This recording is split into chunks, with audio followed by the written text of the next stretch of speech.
Então, vamos lá. Bom dia, boa tarde, boa noite para quem nos escuta em qualquer parte do mundo, a qualquer hora.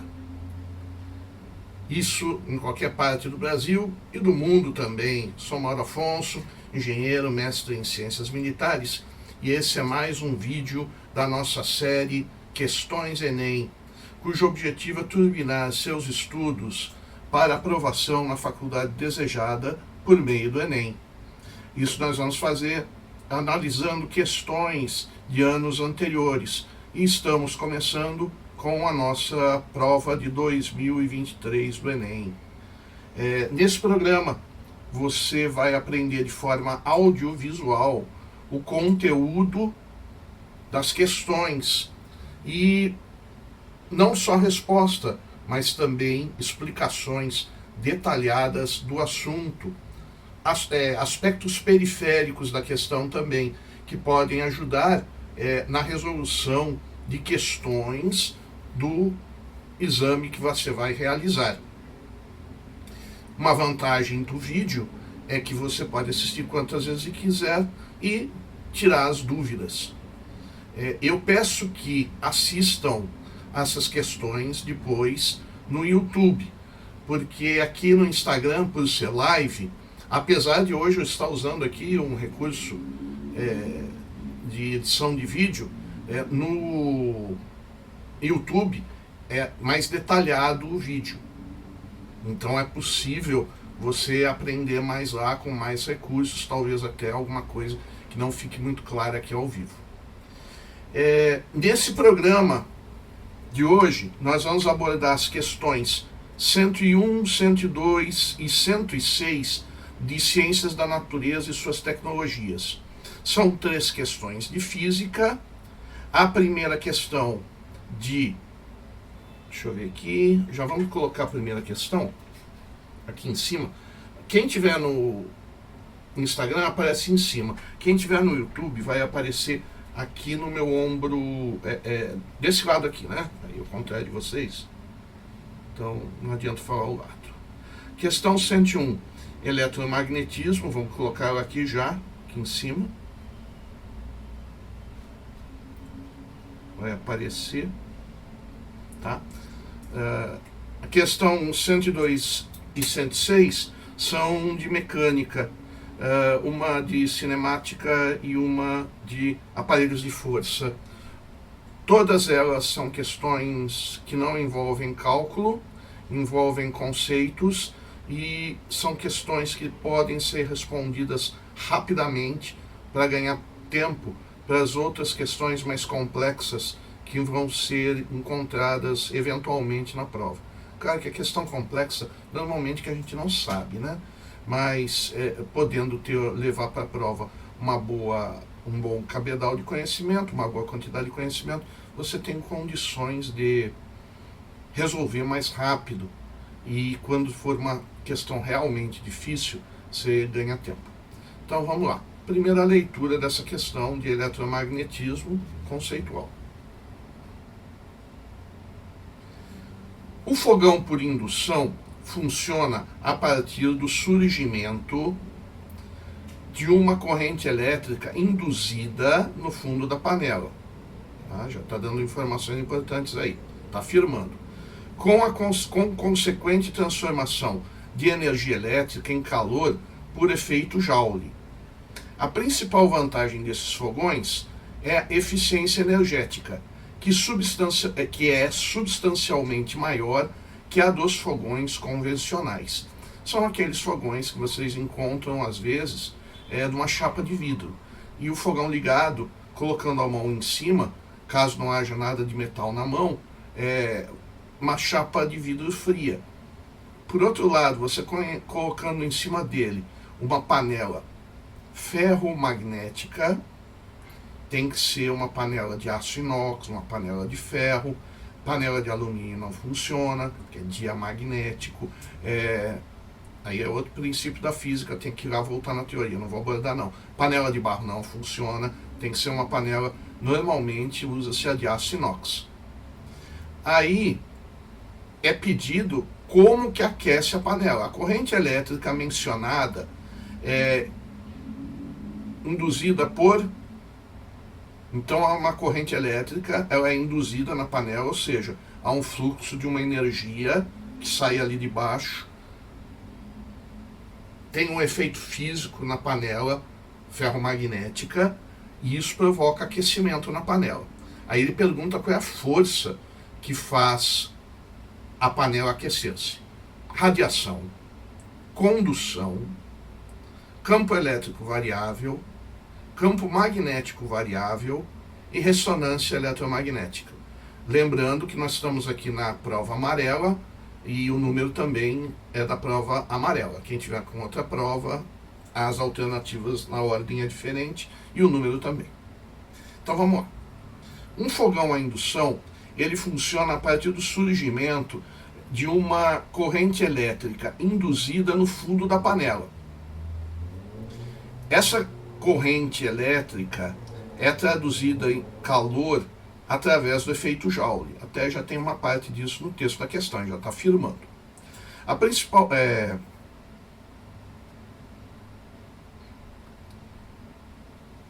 Isso é a tradução da lei de indução de Faraday, que descreve como um campo magnético variável que um campo magnético variável no tempo pode induzir uma corrente elétrica em um circuito fechado. É o caso da panela, é um circuito fechado. E essa corrente elétrica, ela gera um calor devido à resistência elétrica da panela. Vamos ver aqui. Deixa eu acompanhar vocês aqui na live, ver se tem dúvida aqui, né? Isso. Muito bem. Lembrando mais uma vez, tem que ser uma panela com materiais ferrosos, né? Que o ímã grude. Vamos colocar assim, o ímã tem que grudar na panela para você saber se é uma panela que pode ser usada no fogão de indução.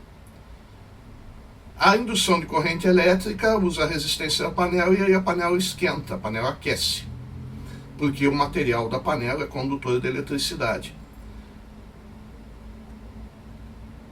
Vamos lá.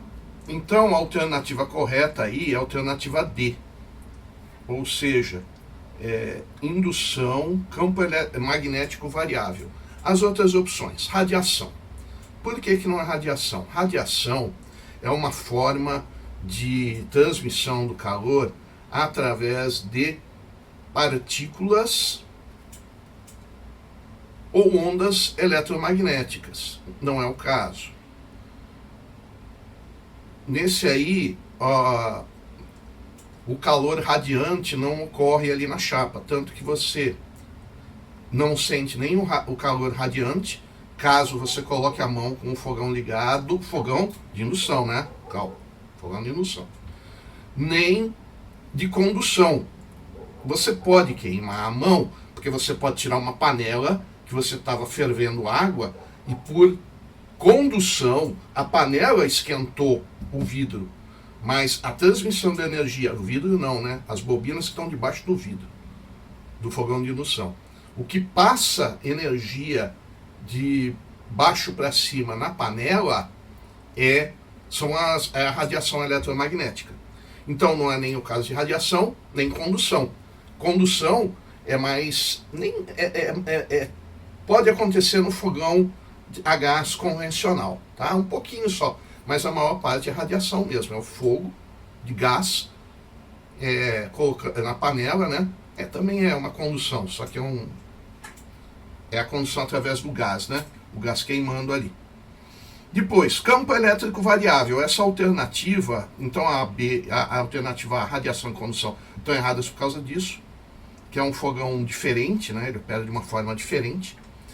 E campo elétrico variável, essa aí poderia dar dúvida, mas o campo elétrico variável, na realidade, produz o magnético. Não é o campo elétrico variável que ocorre ali debaixo do vidro do fogão de indução que esquenta. Essa corrente elétrica variável gera um campo magnético variável. Então é problema de causa e efeito, né? Quem nasceu primeiro, ovo a galinha.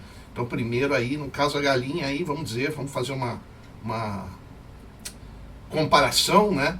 O campo elétrico variável é mãe ou pai do campo magnético variável, e é o campo magnético variável que vai atuar na panela. Por isso que essa alternativa está errada. Dava para ter dúvida. Tem uma relação, mas não é uma relação indireta. E finalmente, ressonância eletromagnética. Esse daí é um processo físico que envolve absorção eficiente de energia eletromagnética de um sistema que está na mesma frequência de ressonância do campo eletromagnético. Se isso transmitisse uma energia potente, quando você vai fazer ressonância magnética, exame, você teria aquecimento interno do corpo. Era mais ou menos como se entrasse dentro de um micro-ondas, semelhante, né? Semelhante. Então não pode acontecer uma coisa dessa. Então a ressonância eletromagnética, ela, apesar de ter bastante energia, ela não atua no tecido nosso, né? Quando a gente vai fazer exame, não na panela. A panela não tem ressonância magnética. É a transferência por campo magnético variável, tá? Então isso é importante nas comunicações, é importante quando nós vamos fazer exames médicos, mas nesse caso do fogão aí, a indução não é um fenômeno que está em utilização, tá certo? Então, essa aí foi uma questão conceitual, dá para resolver rapidamente. Desconhecido a parte do eletromagnetismo, ferromagnetismo, magnetismo em geral, da parte de física, tá? Vamos lá, vou trocar a questão. Um instantinho só. Essa outra questão, eu vou tentar colocar pelo menos a imagem dela, vou fazer ela por partes, tá? Aquela bem grandinha, a imagem. Então primeiro eu vou ler, depois eu vou colocar só essa parte aqui, ó, da imagem, que é para entender, e depois eu vou colocar as alternativas, que é uma questão comprida. Então vamos lá.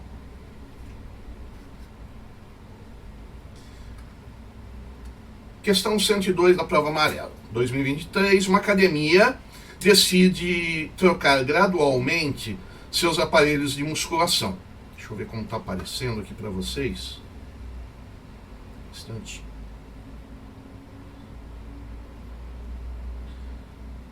Ainda não apareceu, vai aparecer. Uma academia decide trocar gradualmente seus aparelhos de musculação. Agora, os frequentadores usam aparelhos do tipo que utilizam aparelhos do tipo 1, podem também utilizar os aparelhos do tipo 2, representados na figura, para elevar cargas correspondentes às massas M1 e M2, com velocidade constante.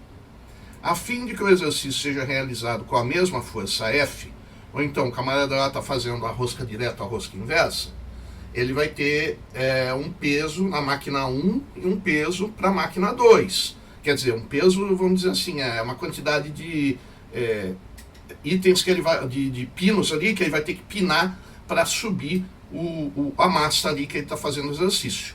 Tá bom? Os usuários devem ser orientados da relação entre as cargas nos dois tipos de aparelhos, já que as polias fixas apenas, está afirmando, já que as polias fixas apenas mudam a direção das forças, enquanto a polia móvel divide as forças. Para ele responder totalmente a questão, só faltava dizer que uma polia móvel divide uma força por 2. Só falta isso. Claro, se você colocar uma série de polias, aí vai se dividindo mais, né? Mas só faltou escrever dividir por 2. Aí já falou a resposta praticamente. Em ambos os aparelhos, considere as cordas inextensíveis, ou seja, não são elásticas, cabo de aço firme, as massas das polias e das cordas desprezíveis e não há dissipação de energia. Ou seja, é um conjunto muito bem lubrificado daquelas academias de ferreiro bem feitinhas. Então vamos lá. Agora eu vou colocar para vocês o desenho. Um instantinho só. Desenho esse aqui, tá? Vou voltar no desenho depois. Aí tem as opções. É uma questão de cálculo, mas é conceitual, né? Para essa aí o pedido. Para essa academia, qual deve ser a razão M2, M1 informada aos usuários? Tentando explicar para vocês, é o seguinte. Na máquina M1 não tem divisão de força. Então, se você está puxando 10 quilos, você puxa 10 quilos. Só que no aparelho tipo 2, que vocês estão vendo aí, ó, tem aquela polia móvel. Deixa eu ver, não sei se vai aparecer. Uma polia móvel, não aparece, né? M2 aqui, ó. E essa polia, ela tem a capacidade de dividir o peso por 2. Então, se você colocar M1 10 quilos e M2 10 quilos, na máquina 1 você puxa 10 quilos, daquele jeito que estão as polias, a máquina 2 você puxa 10. Então vamos colocar esse número, tá? 10 na primeira, 5 na segunda, tá certo? Só que é a razão inversa, né? Então, se você quiser puxar 10 quilos na M2, você tem que colocar 20 quilos nela, porque ela divide o peso por 2. Então, a partir daí, já dá a resposta. Tem que saber o conceito de divisão de forças em polias, em aparelhos de força, certo? Aí, 20 dividido por 10, 2, alternativa D.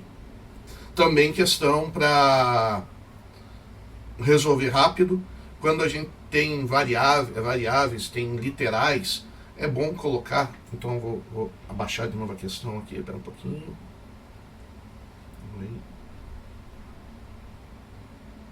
Aqui, ó. Tá? Então, a alternativa D, 2, uma polia móvel, ela divide uma força aplicada e promove maior eficiência de uma força, tá certo? Então ali com uma força de 10 você levanta 20 kg em M2, quem tem um desenho, né, em M1 10 para 10 mesmo, tem que fazer 10 kg de uma força peso, né, de 10 kg força para poder levantar o mesmo peso. Também uma questão, prestando um pouquinho de atenção, mantendo a calma, relativamente rápida de responder. A mesma coisa a questão 106. Na questão 106, deixa eu colocar para vocês. Questão 106. É uma tabelinha, né? Deixa eu ver se eu consigo melhorar ela para caber na tela. Não, vou colocar em duas partes. Tá? Aí tem uma tabelinha. Dá para aproveitar o recurso da múltipla escolha para resolver ela rápido. Tá? Muito bem. Um professor lança uma esfera verticalmente para cima, a qual retorna. Deixa eu ver aqui, pergunta. Um instantinho só.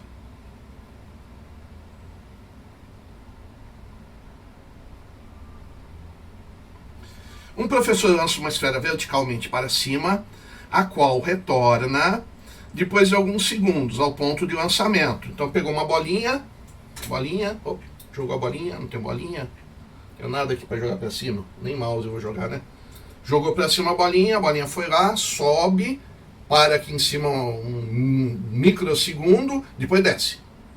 Então tem duas grandezas envolvidas aí. Vamos tirar a força que você usou, tá? Força, massa vezes aceleração, não entra nessa questão.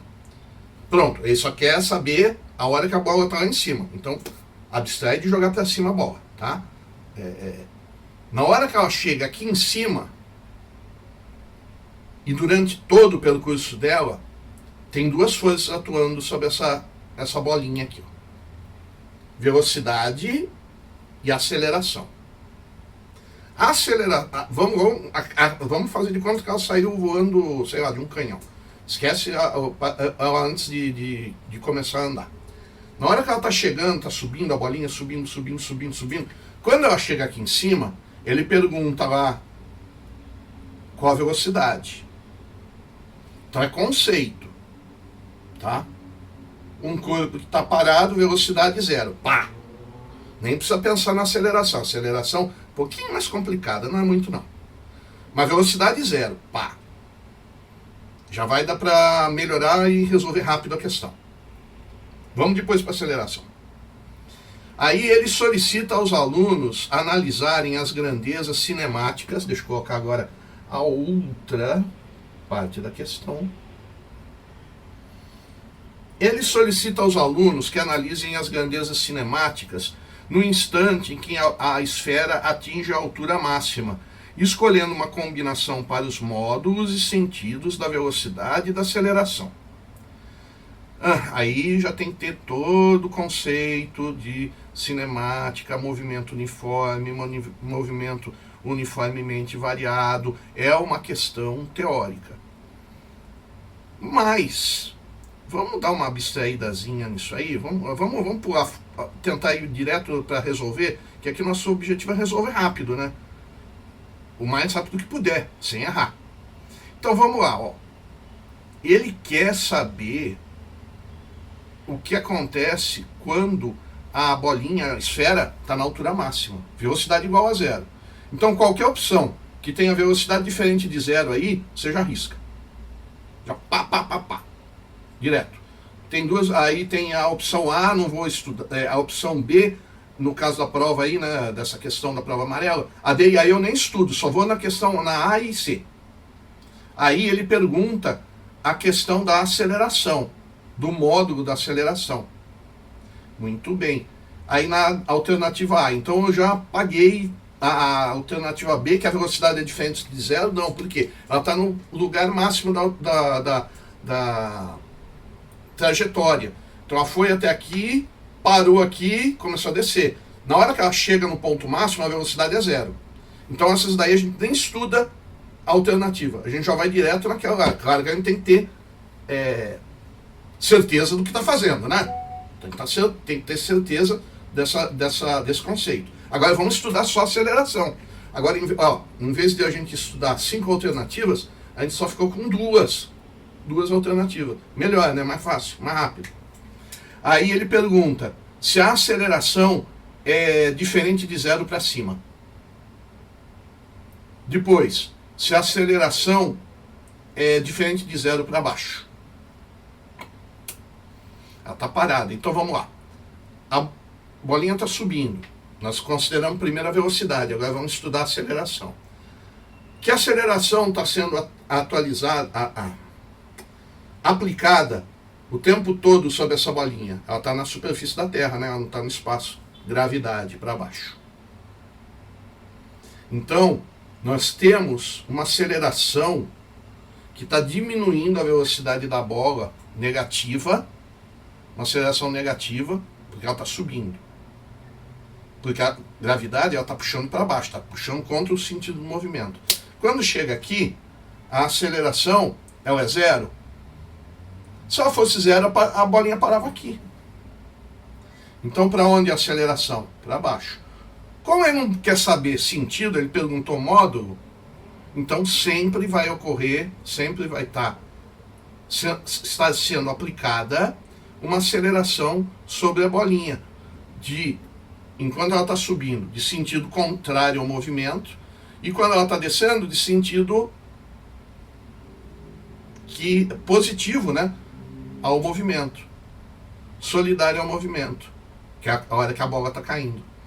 Então, aceleração igual a diferente de zero não ocorre em situação nenhuma nesse contexto aí. Então, a alternativa C, V igual a zero, no ponto mais alto da trajetória, e uma aceleração para baixo, está puxando da Terra, bolinha, né? Diferente de zero. No caso, 9,8 metros por segundo ao quadrado. Certo? E é isso, caros alunos, caros estudantes. Deixa eu ver se tem mais alguma coisa interessante dessa questão. Era uma questão também para resolver bem rápido. E nesse caso, usar o sistema de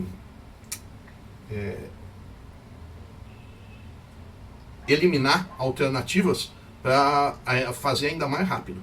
Tá certo? Então, muito bem. Esse foi o nosso vídeo de hoje. Agradeço a presença de todos.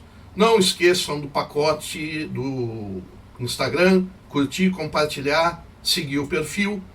Peço que sigam lá na bio o canal do YouTube, que lá no canal do YouTube eu consigo montar um vídeo editado, mais bem gravado, mais bem colocada a parte didática. E lá não esqueça do pacote youtubístico, né? Curtir, compartilhar, não precisa fazer todos eles não, mas pelo menos curte, compartilha, indica para um amigo, faz uma dos 3 ali, que ajuda para que nós tenhamos mais conteúdos de valor como esse. Mais um dia que tivemos aí questão de física. Agradeço a todos que tiveram atenção nessa aula ou vão assistir ela depois na gravação. Boa tarde, boa noite, bom dia para todos. E quem está estudando aqui vai chegar antes e vai pegar a água limpa. Já estamos estudando, preparando aos poucos a nossa aprovação na faculdade dos nossos sonhos. Até mais!